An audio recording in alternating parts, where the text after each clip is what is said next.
भगवत गीता साक्षात भगवान की वाणी है। यह अर्जुन और भगवान श्री कृष्ण के बीच में हुआ दैवी संवाद है। ये संवाद आज से 5000 वर्ष पूर्व कुरुक्षेत्र नामक स्थान पर हुआ। भगवत गीता में जीवन के सभी महत्वपूर्ण प्रश्नों का उत्तर है, जैसे हम कौन हैं, भगवान कौन है, हमें कष्ट क्यों होते हैं, क्या पुनर्जन्म होता है, क्या अन्य ग्रहों पर जीवन है, हम कैसे इस जन्म और अगले जन्म में सुखी रह सकते हैं, हम कैसे भगवत धाम को जा सकते हैं।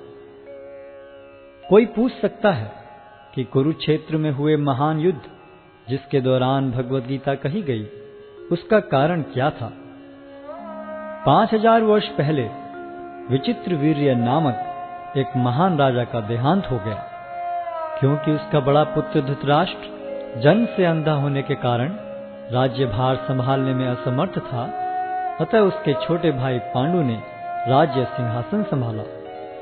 पांडु की मृत्यु के बाद उसके 5 पुत्र, जो पांडवों के नाम से विख्यात थे, जो नियमानुसार राज्य के उत्तराधिकारी बने, लेकिन पांडव भी बालक ही थे, अतः धृतराष्ट्र ने स्वयं राज्यभार संभाला।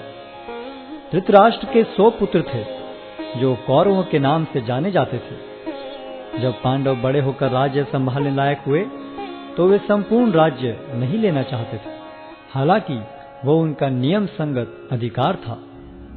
वे राज्य को अपने चचेरे भाइयों के साथ बांटना चाहते थे, और इस प्रकार राज्य को पांडवों और कौरवों के बीच बांट दिया गया। लेकिन कौरवों में ज्येष्ठ दुर्योधन अपने भाग से संतुष्ट न था। वो संपूर्ण राज्य को स्वयं ही भोगना चाहता था। उसने पांडवों को मारने के लिए कई षड्यंत्र रचे, लेकिन वो असफल रहा। फिर उसने नियम के विरुद्ध संपूर्ण राज्य को हड़प लिया और पांडवों को राज्य से निष्कासित कर दिया। पांडवों ने फिर 5 गांव की मांग की। दुर्योधन ने उत्तर दिया, 5 गांव तो दूर, वो सुई की नोक के बराबर भी जमीन नहीं दे सकता। भगवान श्री कृष्ण ने जमीन के इस झगड़े को शांतिपूर्ण एवं अहिंसात्मक तरीके से सुलझाने का प्रस्ताव रखा, लेकिन दुर्योधन ने यह प्रस्ताव को अस्वीकार करते हुए पांडवों के प्रति युद्ध की घोषणा कर दी, और इस प्रकार महाभारत का महान युद्ध अवश्यंभावी हो गया। युद्ध की तैयारी में अर्जुन और दुर्योधन दोनों ही भगवान श्री कृष्ण के पास सहायता मांगने गए। भगवान श्री कृष्ण उनकी मदद मांगने को आए किसी भी व्यक्ति को नहीं ठुकराते थे, चाहे वह सज्जन हो या दुर्जन। भगवान श्री कृष्ण ने अपनी संपूर्ण सेना को एक ओर तथा स्वयं को मार्गदर्शक के रूप में दूसरी ओर देने का प्रस्ताव रखा। दुर्योधन ने भगवान श्री कृष्ण की सेना को चुना, जबकि अर्जुन भगवान को मार्गदर्शक के रूप में प्राप्त करने को उत्सुक था। इस प्रकार भगवान श्री कृष्ण अर्जुन के मार्गदर्शक तथा सारथी बने।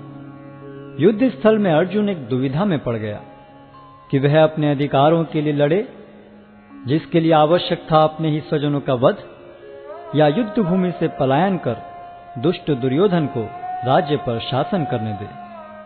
अर्जुन अपने को इस दुविधा से बाहर निकालने में असमर्थ पाकर भगवान श्री कृष्ण की शरण लेता है। शरणागत आए अपने मित्र एवं भक्त अर्जुन को भगवान श्री कृष्ण भगवत गीता के दिव्य उपदेश द्वारा इस दुविधा से उबारते हैं, और श्रीमद् भगवत गीता के माध्यम से अर्जुन के ही समान अपनी शरण में आए सभी भक्तों का मार्ग प्रशस्त करते हैं।